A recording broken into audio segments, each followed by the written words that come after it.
es Juliana, agente de seguros, y el día de hoy estamos con el doctor Jorge Tufiño. Él es un cirujano general que cuenta con una maestría en hernias de la pared abdominal. Entonces su fuerte es ese y hoy nos va a contar un poquito acerca de lo que él hace, de lo que él recurrentemente, cuál es su especialidad. Bueno, Jorge, muchas gracias por la apertura, por brindarnos este espacio para informarnos más acerca de lo que tú haces. Y bueno, a ver, cuéntame, tú como cirujano general que se especializa en este tema de las hernias, ¿qué haces? ¿Qué es una hernia?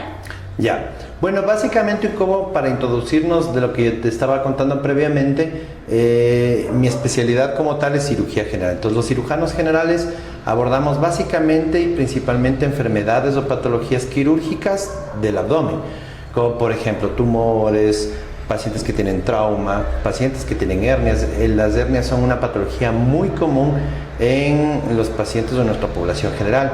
Otra enfermedad que muy frecuentemente como cirujanos la abordamos es los problemas de la vesícula, que también es algo muy frecuente y muy común el que la población nuestra tenga cálculos en la vesícula y eso les genere problemas de inflamación. Otra cosa que abordamos bastante son problemas de apendicitis.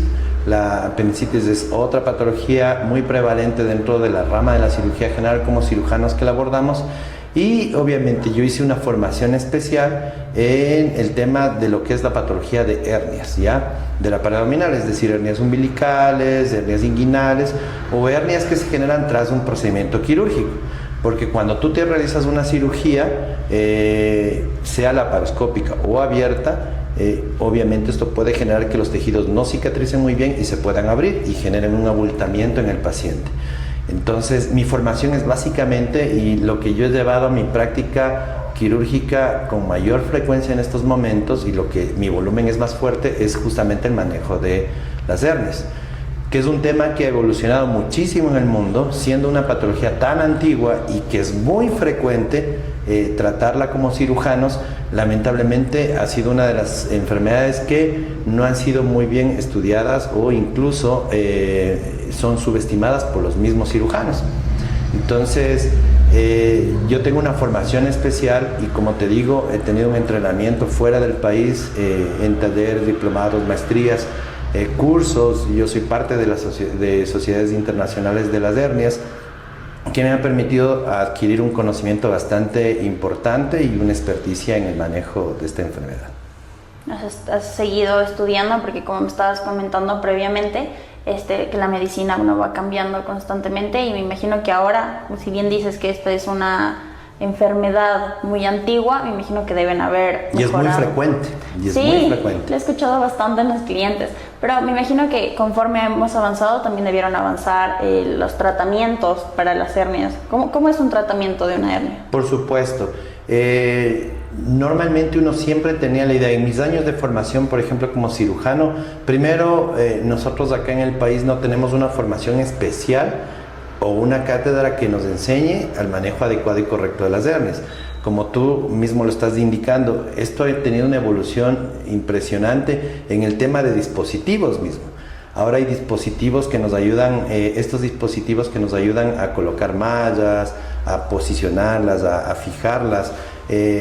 Son dispositivos que te ayudan a facilitar un poco más la cirugía y que el paciente pueda recuperarse de forma más pronta, más rápida.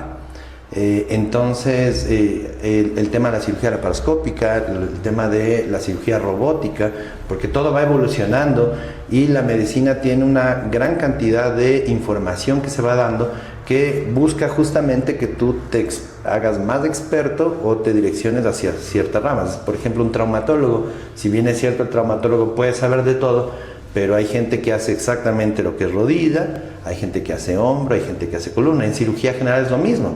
Hay gente que se especializa en la parte de cirugía bariátrica, en el manejo de la obesidad. Hay gente que hace cirugía intervencionista, es decir, no necesariamente tienen que hacerlo de forma laparoscópica ni mediante cirugía, sino lo hacen con colocación de catéteres o de forma endoscópica. Entonces hay subespecialidades que se están creando en la parte de la cirugía general y una de estas es la cirugía de las hernias. Y una cirugía ahorita que estás comentando que hay laparoscópica, endoscópica, me dijiste. Sí, endoscópica. La de las hernias, ¿cuál sería? ¿O es dependiendo de la hernia? Es que depende mucho. Por eso mismo es que cada paciente tiene una condición especial y tú eliges el procedimiento de acuerdo a la necesidad del paciente. Entonces, no es que una hernia inguinal se trata de la misma forma para todo el mundo. Dependen muchas cosas y muchas circunstancias, si el paciente tiene obesidad, si es una hernia muy grande, si él ya ha sido operada varias veces. Entonces, eso hace que tú tengas que cambiar tu conducta quirúrgica. Entonces, si un paciente, por ejemplo, los pacientes con obesidad son pacientes que se benefician mucho más de manejos laparoscópicos. Pero si la hernia es muy gigante, es muy grande, de pronto no le vas a poder hacer laparoscópico y te toca hacerle abierto, con todos los riesgos que conlleva hacer una cirugía abierta en un paciente con obesidad, porque ellos tienen más riesgo de que se infecte la herida, de que pueda... Que se infarten también. ¿No? O sea, bueno, el riesgo puede existir en cualquier paciente, ¿no? Por ejemplo, el tema de las hernias es que en general son patologías de pacientes más ancianos o más viejos y que tienen más enfermedades consigo.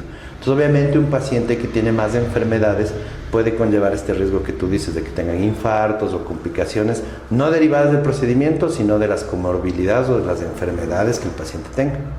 Y, o sea, el tema de las hernias, me entiendo que es más recurrente en personas ya mayores, ¿no es cierto? Sí, en general es la patología más frecuente en personas más ancianas, pero no es que no hayan en pacientes jóvenes.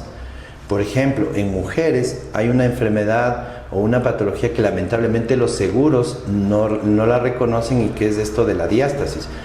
¿Qué es la diástasis? La diástasis se presenta generalmente en mujeres posparto, que les queda el abdomen flácido, que les queda un abultamiento sobre la parte del ombligo y se acompaña muchas veces de hernias en la parte umbilical. ¿Por qué? Porque una mujer post-embarazo, o más bien dicho durante el embarazo, por sus cambios hormonales, todo eso, necesita que el abdomen crezca para permitir el desarrollo del bebé.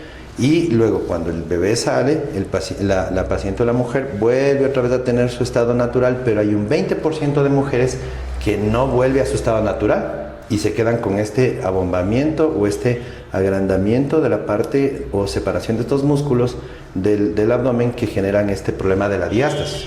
Y son pacientes que tienen problemas de incontinencia, problemas de estreñimiento, problemas de dolor de espalda.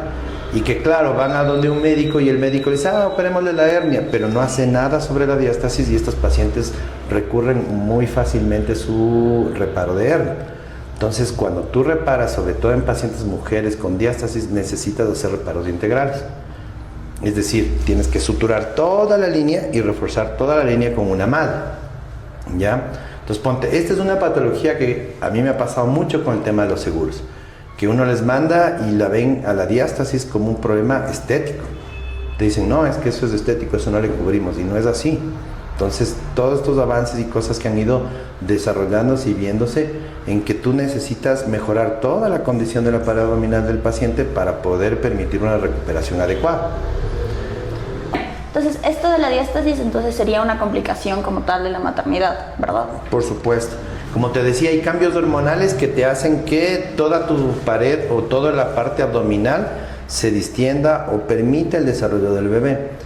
Pero claro, cuando ya pasa o sale el bebé, todos estos cambios hormonales que la mujer sufrió hacen que las hormonas, todo baje absolutamente y los músculos vuelvan a su posición normal. Pero como te digo, hay 20% de personas que no les vuelve y que se quedan con esa diástasis. Es muy común en las mujeres esto.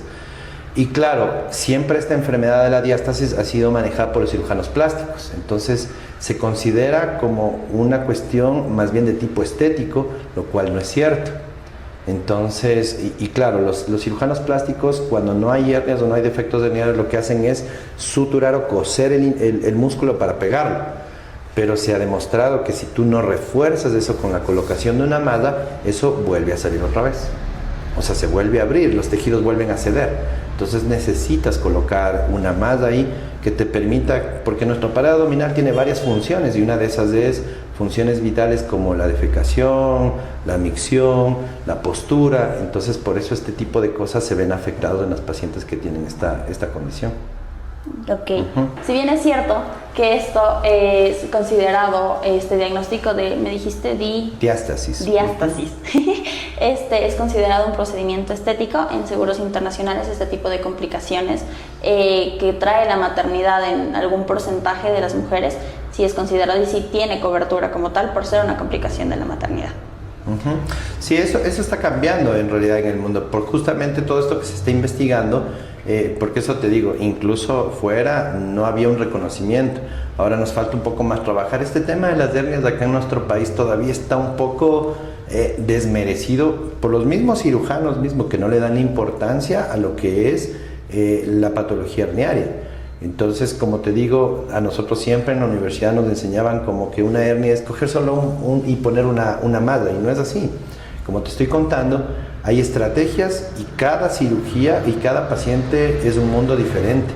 Entonces yo no puedo aplicar la misma técnica quirúrgica, el mismo procedimiento o el mismo manejo en todos los pacientes. Claro. Cada uno tiene condiciones diferentes y especiales.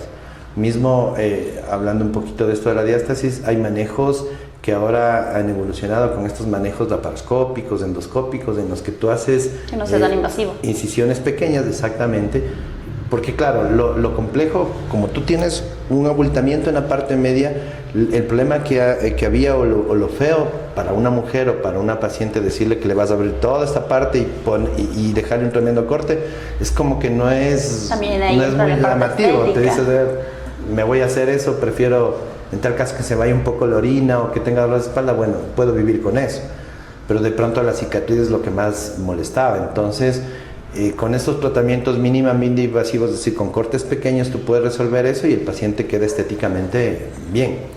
Tú puedes asociar incluso procedimientos de reconstrucción de la pared, incluso con temas de manejos conjuntos con cirujanos plásticos que hacen lipoaspiraciones durante el mismo procedimiento, y entonces el paciente sacas grasa, reconstruyes la pared funcionalmente y le dejas un toque estético también. Claro, porque de igual manera, no, justamente yéndonos por esa parte de que suele ser incómoda, igual a mí me dicen, es que te voy a cortar de aquí a acá y me va a quedar una cicatriz, también, o sea, no me llamaría mucho la atención. Por supuesto. Pero ahí también entra como los avances tecnológicos también de la medicina, que justo hablábamos al inicio, de que se van buscando formas, creo yo, para la comodidad tanto del cirujano como también de la parte del paciente, de quien va a quedar eso en su cuerpo. De igual manera es lo que me dices de la... Diástasis. Las enfermedades tienen nombres muy raros. Claro, es verdad.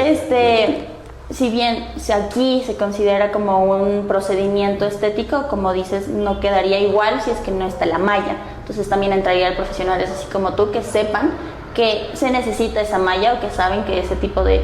¿La diástasis es considerada como algún tipo de hernia? No es una hernia, porque una hernia es una ruptura. Tienes un hueco en por ejemplo, una hernia umbilical es que en tu parte, nosotros tenemos tejidos de aponeurosis y músculos que cierran toda la pared, toda la parte de la parte abdominal. Pero, ¿qué es una hernia? Una hernia es un hueco, es una cuestión de discontinuidad, un orificio por donde la presión que tú generas al hacer cualquier actividad, o si eres un poquito gordito, comienza a salir todo el contenido a través de esa hernia. Y eso le genera el riesgo o el peligro, porque puede encarcerarse o estrangularse un intestino ahí, lo cual hace que el paciente tenga alto riesgo de complicaciones o de muerte, incluso una vez que tú entras a una cirugía ya de emergencia. Entonces, por eso las hernias tienen que operarse en la gran mayoría de veces. ¿Por qué? Porque el riesgo es que se estrangule o se encarcere en ese hueco, en ese defecto que se presentó. Ahora, la diástasis no es un defecto, no tienes un hueco, lo que tienes es una separación, una elongación de los tejidos.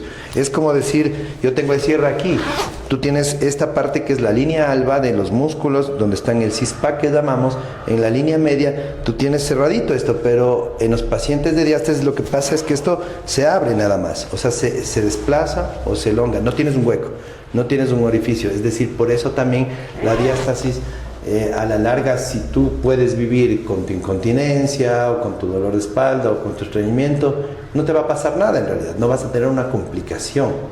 Lo que estás restando es calidad de vida, porque no es adecuado que una paciente se ría o algo y se orine, se le vaya la orina, eso pasa.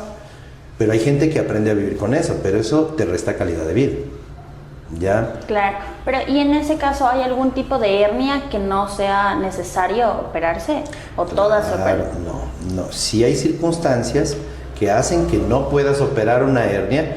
¿Por qué? A ver, hay hernias que pueden ser muy pequeñitas, muy asintomáticas, es decir, que no les causa molestias al paciente.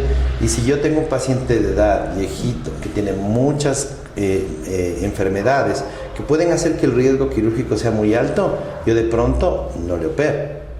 Y él entra en un programa de vigilancia anual para ver cómo va evolucionando y ver cómo, si esa hernia no ha crecido, no ha molestado. Entonces sí hay programas de vigilancia en ciertos pacientes. La gran mayoría, como te digo, tienen que operarse, pero no todas necesitan cirugía.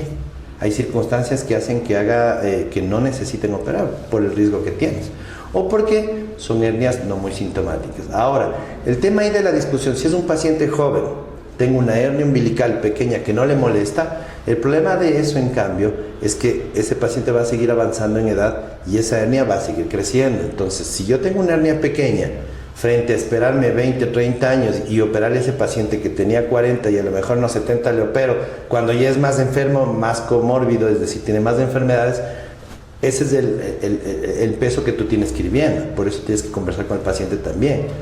Porque el tema es que algún rato, lo más seguro es que va a tener que operarse. Pero a lo mejor esa condición de los 40 que él tiene ahorita, a los 70 cuando él tenga que operarse y que a lo mejor se haya infartado, tenga algún problema del corazón y vuelva más riesgosa esa cirugía, entonces ahí tienes que sopesar y por eso es importante conversar con el paciente. Claro, y ahorita hablando de personas jóvenes que puedan tener una hernia, yo he escuchado, no sé si será verdad, no, cuéntame bien, más bien, ¿por qué se da una hernia? Porque yo lo he escuchado, por ejemplo, así a jovencitos que muchas veces que están o se dedican mucho al tema del gimnasio y todo eso, el hacer un esfuerzo considerable en temas de ejercicios puede causar una hernia. Por supuesto, o sea, hay factores predisponentes.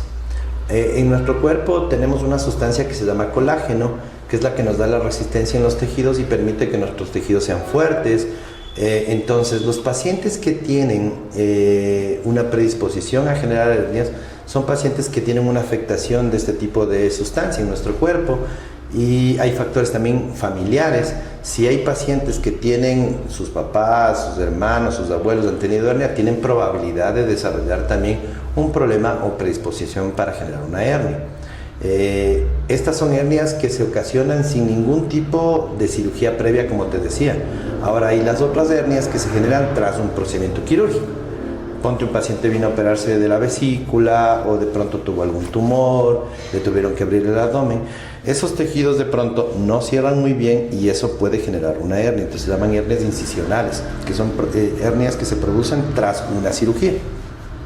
Entonces, claro, si tú haces esfuerzo, haces fuerza, levantas pesas y tienes un factor de predisposición, pues vas a desarrollar una hernia. Y a pesar de que, bueno, haya este hábito presente de hacer ejercicio y haya una buena nutrición, aún así también está el riesgo alto de que le salga una hernia. Claro, o sea, hay factores protectores. Obviamente un paciente que es atleta, que tiene una alimentación adecuada y todo eso va a tener mucho menos riesgo porque un paciente que hace ejercicio regularmente, una persona más bien dicho que hace ejercicio regularmente, va a tener fortaleza en sus músculos, en sus tejidos, van a ser más fuertes. El tema del colágeno está ligado mucho al tema de la actividad física. Si tú haces buena actividad, vas a tener mejor generación de colágeno y esto va a generar que los tejidos sean más fuertes. Entonces tu predisposición para generar una hernia va a ser más difícil.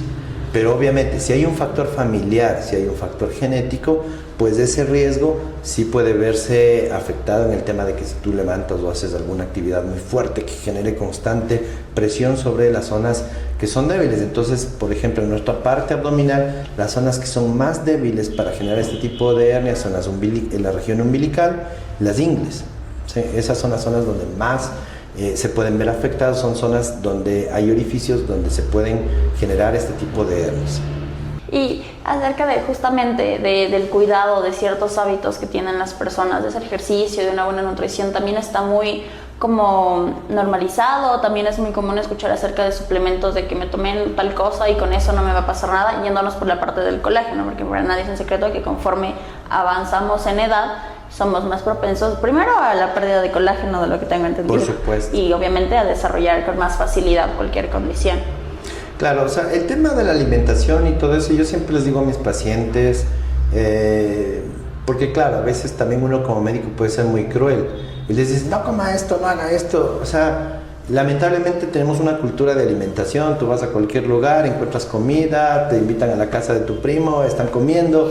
Entonces, el someterle un grado de estrés también a una persona, obviamente uno tiene que aprender a equilibrar la dieta, tienes que aprender a comer de todo. Si tú varías en tu dieta y comes absolutamente todo, incluso hasta desde la Coca-Cola, si tú lo haces de vez en cuando y no lo haces todo el tiempo, obviamente no te va a causar problemas. Pero si todos los días tomas Coca-Cola, pues obvio vas a tener problemas. Si todos los días comes arroz, si todos los días comes fritos, si todos los días comes una dieta desequilibrada y no adecuadamente equilibrada con frutas, verduras, proteínas, las grasas y los carbohidratos son también parte importante de nuestra nutrición.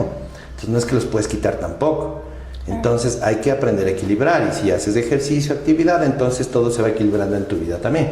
Entonces a la final no te va a causar mayor problema. ¿Y hay en la parte como del colágeno, hay algún suplemento que en verdad sea como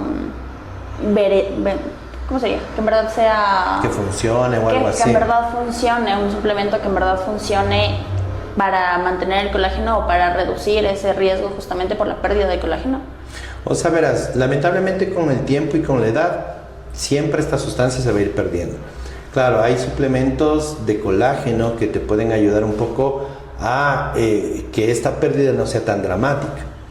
Pero no solo es el suplemento, es importante también, como te digo, tener una vida nutricional adecuada, con alimentación correcta, equilibrada, y la otra es la actividad física, entonces el ejercicio. Entonces estos son complementos importantes que hacen que tú tengas, primero, controles adecuadamente el peso, porque si tú, digamos, no haces actividad física, no comes bien y tomas colágeno, pero comienzas a engordarte, no te va a servir de mucho en realidad, ¿sí? Entonces, todo es complementario, todo tiene que ir de la mano. Ahí, de la mano, exactamente, porque si es que tú tomas colágeno, pero no haces ejercicio, eres obeso, pues como que no te va a ayudar mucho. No hace milagros tampoco tomar un suplemento de colágeno. Hay una cosa importante que creo que el tema de la salud es fundamental, el cuidarla adecuadamente, ¿no? Lo malo que tenemos a veces con nuestros pacientes es que esperan mucho a que una enfermedad o una patología evolucione a largo plazo. Como yo te digo, en el tema de las hernias mismo, la gente viene ya muy tardíamente a veces, y entonces claro, los orificios son mucho más grandes, la patología es más compleja, y lo otro es que como ha pasado tanto tiempo y su edad ha ido avanzando también, uno termina operando pacientes que tenían este problema a los 50, a los 70, 75, cuando ya tienen más enfermedades. Entonces, llamarles un poco a los pacientes a que cuiden su salud, acudan inmediatamente a una valoración, mismo en el tema también de los problemas de la vesícula. Son gente que también está esperando mucho tiempo. A veces los sistemas de salud en nuestro país no funcionan adecuadamente y claro, esperan 5, 10, 15 años y claro, esta enfermedad ha evolucionado tanto que hace que una cirugía sea más difícil y más compleja. Mientras más pronto uno atienda una patología o una enfermedad, los resultados van a ser mejores y la cirugía va a ser un poco más simplificada, más no tan compleja.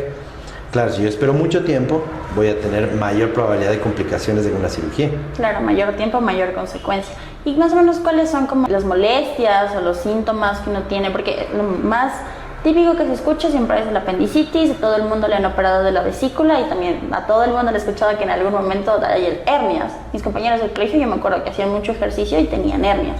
¿Qué molestias uno tendría como para decir una alerta de que necesito ir al doctor para revisarme por si acaso algo me esté pasando? Claro, bueno, en el tema de las hernias básicamente es el abultamiento. O sea, una bolita que te sale por ahí en el ombligo. ¿La bolita? Claro, o sea, en general tú te sientes Puede ser en el ombligo o en las ingles, o si te has operado y en el sitio de la cicatriz de donde tienes un abultamiento, una bolita, de pronto ese es el principal síntoma. Es un abultamiento o una bola ahí en el sitio, como te digo, de la zona inguinal, de la zona umbilical, o en el sitio si te hiciste una cirugía, en el sitio de la cicatriz. Entonces, o como hablábamos de las mujeres, que tengas al momento de tú levantarte, tengas un abultamiento en la parte alta del ombligo, en la línea media, justo en la parte central del abdomen. Eso serían básicamente. Obviamente a veces estas pueden presentar también con dolor, ¿sí?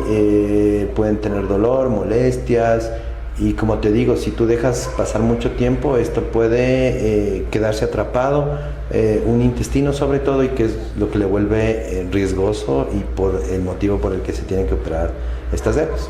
¿Y en la parte de la vesícula? En la vesícula es el dolor característico debajo de la costilla en el lado derecho. Entonces, si algún rato tú, no sé, presentas un dolor intenso, tipo cólico, que se presenta justo debajo de la parrilla costal, es decir, de este reborde de la costilla en el abdomen, y que se te va hacia la espalda, eso es algo muy característico, o es la forma como se manifiesta un problema de la vesícula, ¿sí? El problema del apéndice, en cambio, es un dolor igual, que se presenta en vez de esta zona de la parte de la costilla que te hablaba, es más bien, generalmente se localiza en la parte más baja, cerca de la ingle. Es un dolor que está localizado ahí. Obviamente la apendicitis sí es algo que hay que operar rápido, urgente. Porque se puede hacer peritonitis. Exactamente. Y si tú dejas pasar mucho tiempo, 1 o 2 días, ya puedes tener complicaciones severas como peritonitis. Okay. Bueno, Doc, muchísimas gracias por la apertura. La verdad, me ha enseñado bastante hoy. Al menos aparte del apéndice, de la vesícula, que es lo que más he escuchado, y las hernias también, no solo en pacientes ya de edad, sino que también en jóvenes, así como estaba mencionando antes, que por lo que ahorita está como muy presente el hecho de cuidarse mucho y de hacer ejercicio, pero también saber que así como hay que hacer ejercicio, también hay que ir de la mano. Es que vamos a tomar un suplemento de colágeno que no es milagroso y que tiene que ir de la mano con una buena alimentación y buenos hábitos como tal de ejercicio y de cuidar el estado de salud de cada uno, además de que, como se mencionaba, la importancia de acudir si es que hay algún tipo de molestia, alguna situación, a tiempo, para que no termine siendo algo tan complicado como estaba mencionando el doctor, que le llegan las hernias ya de mucho tiempo.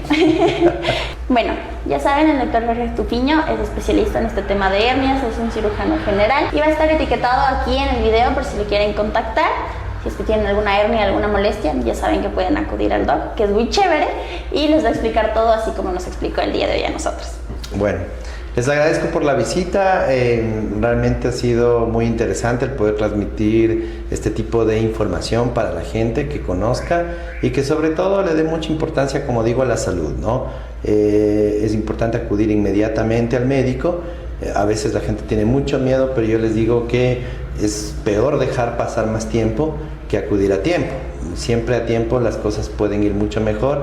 Los resultados, las cirugías, cualquier tipo de tratamiento que tenga que hacerse sobre la persona es mucho más llevable, y la probabilidad de complicaciones o riesgos, como lamentablemente pueden existir en cualquier tipo de cirugía o intervención en un paciente, existen, pero estos riesgos se minimizan mucho más. El tema de la medicina ha evolucionado muchísimo, hay tecnología, entrenamientos especiales, por eso hay que buscar personas y profesionales capacitados y entrenados adecuadamente, porque eso genera que uno, con un buen tratamiento, un buen médico y un buen paciente, que es la conexión importante ahí, se generan resultados adecuados y sobre todo que se pueda recuperar la calidad de vida, porque al final lo que buscamos siempre en este tipo de cirugías o procedimientos es mejorar la calidad de vida del paciente, es decir, que él pueda tener una actividad funcional y que pueda hacer su vida normal y que no tenga ningún tipo de molestias.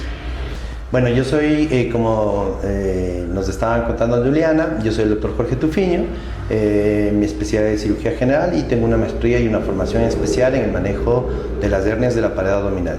Cualquier novedad nos puede seguir en nuestras páginas, también en redes sociales, nos puedes encontrar como Hernias Ecuador, o en mi perfil personal de Jorge Tufiño en Facebook, en Instagram y en TikTok.